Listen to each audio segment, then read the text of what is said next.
কাতার বিশ্বকাপে মেসিদের শিরোপা জয়ের উল্লাসে সবচেয়ে পরিচিত ছিল ড্যাফোডিল ইন্টারন্যাশনাল ইউনিভার্সিটির এই জায়গাটা।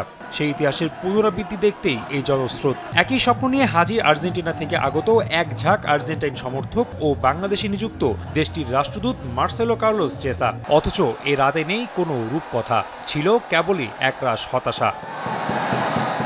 সমর্থকদের চেহারাই বলে দেয় মাঠের লড়াইয়ে মেসিরা কতটা হতাশ করেছে। হতাশ মার্সেলো কার্লোসও। তবে টানা দ্বিতীয়বার ফাইনাল খেলা দলটাকে নিয়ে গর্বেরও শেষ নেই তার।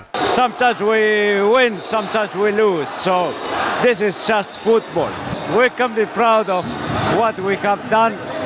And of course, thanks again to all the Bangladeshi fans. রাতটা রঙিন হয়নি মেসি দেশ থেকে আসা সমর্থকদেরও। আক্ষেপ আছে, তবে বিশ্বাস রাখতে চান দলটার প্রতি।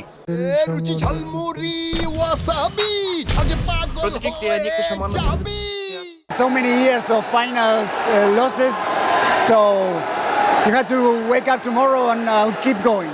We are really proud of them, and we're gonna be grateful to our entire life with Bangladesh people because all the love. মন ভেঙেছে দেশের সমর্থকদেরও। তবে পাল্টা চিত্র 16 বছর পর শিরোপা জেতা স্পেনের সমর্থকদের। মার্টিনেজ ছিল বলে অনেকগুলো গোল হয়নি।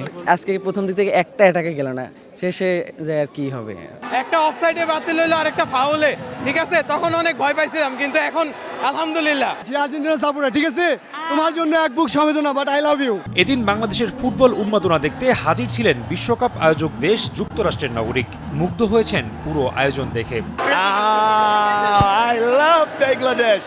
It's my first time here. I love the energy of the people here. I love it. All the luck, all the best of luck to them. এমন হারের পরও অবশ্য দলের প্রতি আস্থা হারাতে চান না আলবিসেলেস্তে সমর্থকরা। রাফি আমিন, সময় সংবাদ, ঢাকা।